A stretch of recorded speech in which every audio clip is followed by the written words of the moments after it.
Hi, thank you so much for clicking on my channel. I am Catie Brannon. This is Tea Time True Crime with Catie. Tonight's story is going to be a little more well known, which is awesome, but it's still very upsetting because you guys, we still don't have any answers. This is one of the cases that has been literally just in my head for days. And I know I'm late on my podcast, but I'm just going to be real with you. I didn't know how to start it. There's so much involved. Um, yeah, so stay tuned. Go back to the way we never were. Just wanna go back to the way. I hope you guys enjoy the title page. Those are my fur babies.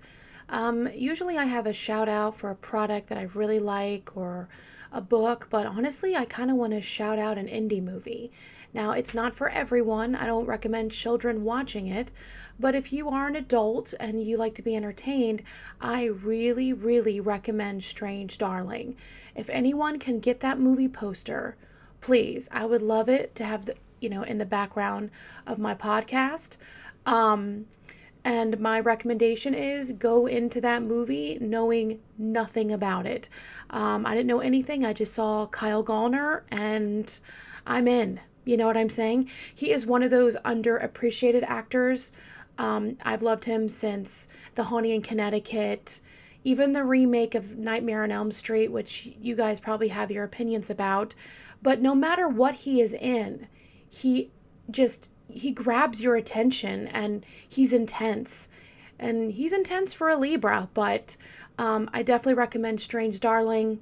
It is something, honestly, I have never been that entertained in a movie. I don't know, like for 10 years. And I'm a big movie person. I do. I love movies, indie, horror. They're like my top. And sometimes I go with the slapstick comedies if I get really overwhelmed with the subjects I'm talking about. Yeah, believe it or not, I do get a little overwhelmed. It can be a lot. This is one of them, though. This case, taken together, now is I had to say Max series, but it used to be called HBO Max. Taken together, Who Killed Lyric and Elizabeth. Now, I'm going to be talking about children, so it's going to be very upsetting, but I'm doing this podcast to make sure this is shared, and I've seen other podcasts and it's very long, and I'm sure people like tap out pretty quickly. Some don't. I appreciate the people who like the long podcasts. I'm one of them. But this is something that I have done my best to just put together. And again, I'm just going to link a lot of descriptions, including the foundation, and just let you know that their little bodies were found. And yeah, I know it's upsetting. Before we tap into that, though, support indie films, support low budget films. They are my favorite. Strange Darling. Okay, here we go. Who killed Lyric and Elizabeth? Before we get started, if you are listening to the podcast, I have a different kind of makeup look. I have one eye, which is like a pink and red, and I have another eye, which is like a purple and smoky dark. It represents these two little girls' personalities. Lyric was only 10 years old, and Elizabeth was only 8 years old. So Elizabeth loved the color pink, so I wanted to do one pink. And, Elizabeth, the way she grew up, Lyric, the way Lyric grew up, the 10-year-old, it seemed like kind of like a dark beginning. Okay. And it's very dark. I'm going to tap into that because even the police thought her parents were involved. And these little girls were actual cousins. They were extremely close. They were like almost, I don't know, more than best friends, like sisters. Yeah. Around this time, July 2012, a few days beforehand, maybe 5, we're not sure how many, but these two cousins would go on a bike ride. Innocent enough. They would just go bike riding and they wouldn't be out too late. They wouldn't bike too far and they would just be in time to have some lunch, where Wilma Cook, the grandmother, Lyric's grandma would take care of the girls. It's summertime, it's July, and it is an awesome time around this time because, they are getting ready to celebrate Elizabeth's birthday soon. Elizabeth was born July 31st, 2003. Yes, that makes her a Leo. And Lyric, the 10-year-old, she was born October 2nd, 2001, which makes her a Libra.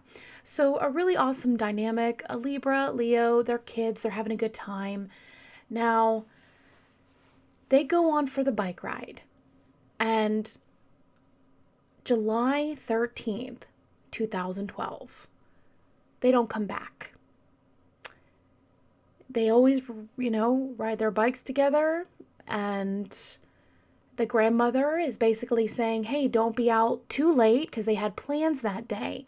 So the timelines, you guys, excuse me, are a little bit muddled, okay?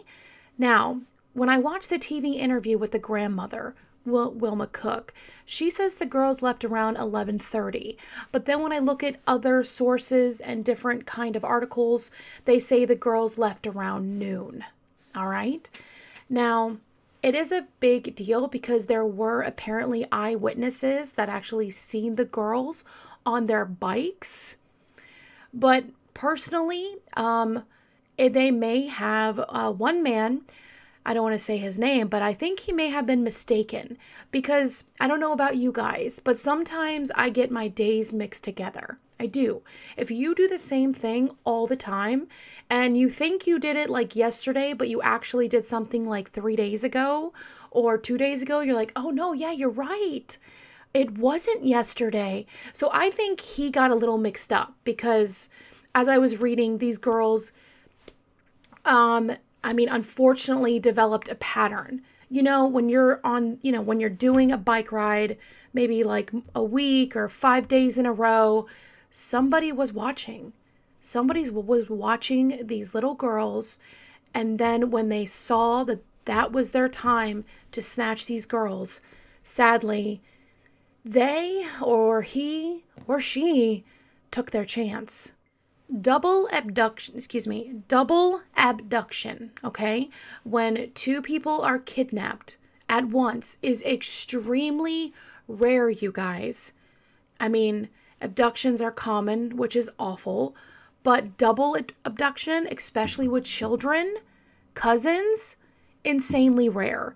I looked up that there were only 15 cases reported in the United States since 1973.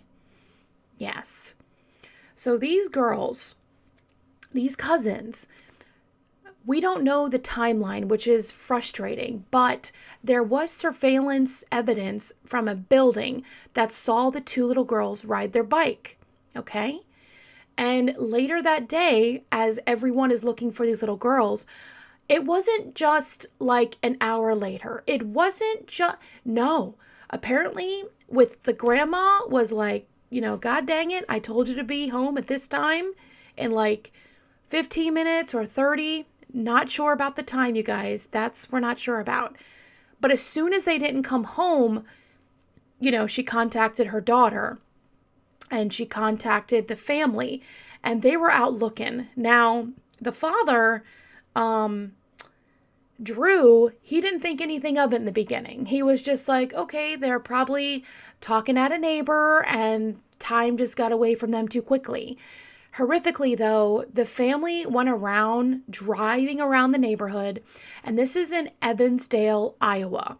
Evansdale, Iowa is a very small town, apparently like around 4 miles long, so pretty small. And it's kind of like, you know what I'm saying? Like everyone kind of knew each other, which is kind of horrific because I do feel like even today, even all this time has passed, someone knows something. And one day they are going to crack because the guilty conscience that they have been developing has been eating them up inside, which that brings me around methamphetamines. Yes, this is a Midwestern town that had a really bad methamphetamine problem. And I feel whoever is involved in this crime or knows about it is somehow a drug addict, a methamphetamine addict. Um, Now, I will do another video about methamphetamine, but it is an awful, awful drug. I've known a couple people on it. They're not themselves. They'll do anything they can to get high, and it's just awful. And it's very easy to make, which sucks. You kind of hope that something that is that addictive and that like life ruining would be very hard to get. No, people make it themselves, and I'm not going to put the recipe on here. I'm not doing that. So, no. Now I bring up meth because this is where the police think one of the parents are involved. I'm going to bring you back to why I have like a darker shade for my eye for Lyric. Lyric was not like a gothic child by any means. She was very, very sweet, bubbly, and kind, but I pick this dark kind of atmosphere because she grew up in a household where there were drugs involved, where there was domestic violence involved. And I believe meth and drugs and domestic violence, they do come hand in hand. So Lyric grew up in a house where a lot of turmoil was happening. Now, her dad, Dan, and her mom, Misty, were known drug users, were known meth users. And I want to shout out to Misty if she comes across this. When her daughter started to go missing, she immediately put her dirty laundry out there because she knew that somebody would dig up her past and like throw it in her face. But she kind of did the Eminem thing and got all the dirt and threw it in their face. You know what I'm saying? Misty spent time in jail for, production of meth. You have Dan, who beat the living crap out of Misty. And I believe he was on drugs, because to have this anger out of nowhere to the point where he threw her against the wall, I believe she hit her head, and he broke her finger. Yeah, it was a fresh wound in their relationship. It was so fresh to the point where when the family was going around and trying to have an organization to find their lost girls, okay, the police had to lift some kind of restraining order for, the father to even be at his daughter's search. So, Lyric, yeah, that's no bueno at all. Then you have Elizabeth, 8 years old. Her parents, they weren't, honestly, guys, they were not known to be troubled. Like, I mean, not to have that sketchy past. You know what I'm saying? I guess the word is checkered past. So the police treated them very different than how Dan and Misty were treated. Heather and Drew were treated, like the mourning parents. Their child goes missing, but the police immediately suspected Dan and Misty, because when methamphetamine's involved, even though you conquered it, because, congratulations to Misty, she has been sober. Okay, that's apparently what people are saying. Dan mentioned, when the documentary guy mentioned to Dan about his meth use, Dan just laughed. Like, he was like, allegedly. And I'm thinking, there is literally a record of you cooking meth. If you're not cooking it for other people, you're definitely cooking it for yourself. You know what I'm saying?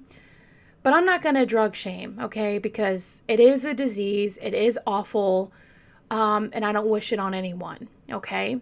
But the fact is, Elizabeth's parents, Heather and Drew, were treated very differently from the police. Now, sadly, years have gone by, because it's now 2024, and this case is not solved. Drew's marriage did not last to Heather. They were married for many years. He has other children, But as soon as the murder of his daughter and her body was found, Drew has been on this crusade every single day, every waking moment on finding his daughter's killer. And it has been so decimating to his life, and not only to his life, to other people around him. Like, this little town, Evansdale, is still destroyed to this day. Like, when I read like Reddit posts and stuff from people from that town, they still can't even ride bikes outside. Yes, guys, we 5 months later, December 5th, 2012, the bodies were discovered. A hunter was actually weirdly approached them. He said that it was some kind of voice from God. It was a middle of hunting season, or the end, or something. It was the hunting season, and they went to go kill a fawn, which I think deer is so innocent, but and anyway, but then something told them, keep on walking, keep on going. And they listened. And then sadly, these little girls were not even buried. They were just in like a brush of trees. The skeletal remains were found. Now, what is really, really sad about this case is that, I don't know if it's true or not, but the police have not even told the parents of these girls how they were killed. And that is up for debate, because there are parents out there, like my best friend's a parent, and I told her that, and she's like, I wouldn't want to know. I don't think I would want to know. So I'm curious, you guys that are listening, would you want to know? I mean, I don't wish that on anybody, but if something, oh man, I'm getting, excuse me. All right, sorry, I'm just going to move on. So when the girls were found, they were 20 miles away from the supposed abduction site. So I'm going to rewind to that surveillance tape back in July. Now, this is where the timing doesn't make sense. How far? Their bikes were found at Fort Myers. It's like this body of water area, a lake, okay? Now, these bikes were found by themselves, but the girls weren't there. Now, in the beginning, the police actually thought the girls may have went for a swim. It was a very hot day, so but then the mother, Misty, is like, there's no way the girls went swimming, because there's no socks, there's no shoes, there's no article of clothing anywhere near the bikes where they would jump in, okay? But the police wanted to be safe than sorry, so they drained the lake, and there was no evidence found at all. And like I said before, the bodies were found 20 miles away. So I'm trying to think, did the abductors just place that there as like a decoy, saying, ooh, look here, instead of not look there, Again, guys, I don't know how the girls were killed.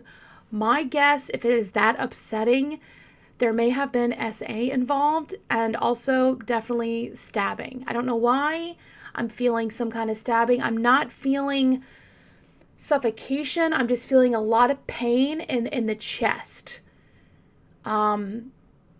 I do believe the girls loved each other very much, and one of them could have gotten away, but the other wasn't going to leave the other one behind. Now, this rift, these little deaths caused a huge rift in the Morrissey and the Collins family, even though they're cousins, okay? The wives are sisters, all right? So these are cousins. They didn't talk for 10 years. They were blaming each other. They're mostly blaming it on Misty and Dan because of the past methamphetamine use. Now we're going to go back to that. The reason they're being blamed, because even though you may be sober, even though you may have learned your lesson and you went through what you went through, the fact is, when you're high on meth and you're in any drugs, you tend to hang around people that you would normally not hang around with. So I believe the Collins believe that they knew who the killer is. Like, they know the person. Do they know exactly who it is? No, no, no. I'm saying, like, they met this person. Because it's such a small town, you guys. Someone's got to know something. And I'm kind of on their side about that. You know, when there is drugs involved and you have Lyric already that had, like, a little fight with her parents just days before. Like, she packed a bag and, like, was trying to leave. You know what I'm saying? There already was, like, turmoil in the household. So, you know, and you had your mom in prison, just a lot of darkness. So, personally, I'm thinking it is somebody who is on meth or someone who has done meth, and that these girls didn't really know that hanging out and being kids and riding bikes like we all used to. I don't know if you guys know my age. You don't need to. But when I was younger, we did. We rode our bikes. We had fun. Today, you can't. And this is the case that pretty much brought bike riding to a halt for children. Because this is such a small town. Everybody knew everybody. But yet, these girls were taken and just brutally murdered. And we still can't find the killer. We still not can. It blows my mind. With all the technology, you know, you had the genealogy technology, how we found the Golden State Killer, how we found the BTK killer, you know, all this amazing technology. We have to find the killer of these two girls. I do believe the perpetrator is still alive. I do believe there is a woman involved. Not that she had something to do with the murder. I feel like she knows about it. I'm going to, like, link a whole bunch of descriptions below. There's really not much else to say, guys. Just keep this case alive. Even Evansdale, Iowa says this case will never get cold. And that means they get a lot of leads, apparently, every work day. Even though they're working on other cases, they still work on the Elizabeth and Lyric case for like a couple hours a day. So people really want this solved. And I want to note that I do not believe there is any police corruption. I heard about that rumor and I read that mess. But when I watch the documentary and I see the police and I see them get all upset and I see them just trying to figure out who was the fucking monster who did this, I don't understand. And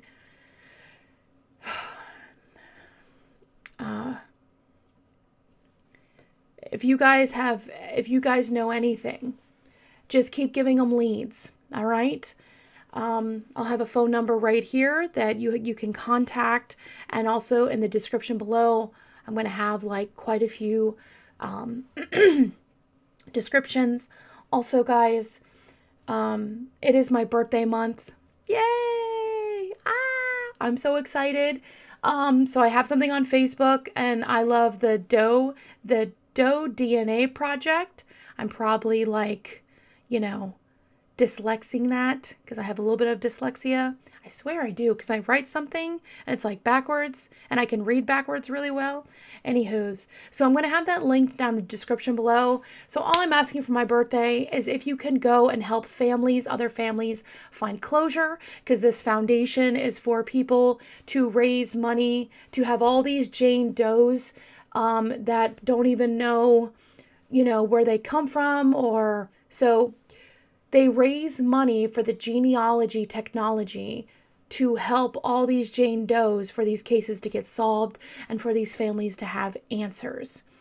Fortunately, guys, it has not been many, many years until we've seen their little bodies. It was 5 months. So I do believe there is DNA evidence. I do believe there is evidence. And the police are just keeping it tight-lipped because they said it will interfere with the leads.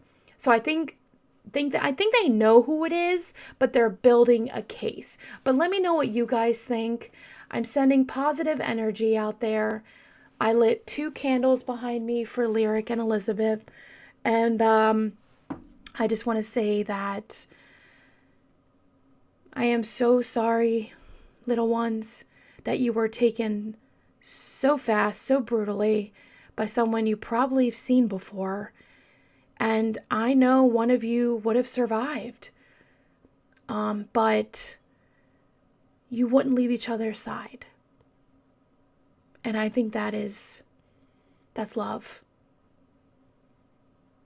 And I do think that Lyric and Elizabeth fought.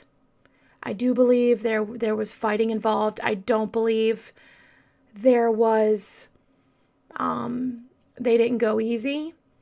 Even though their bodies were found with flip-flops, which I don't know about you, but when you run in flip-flops, you tend to lose one or slip.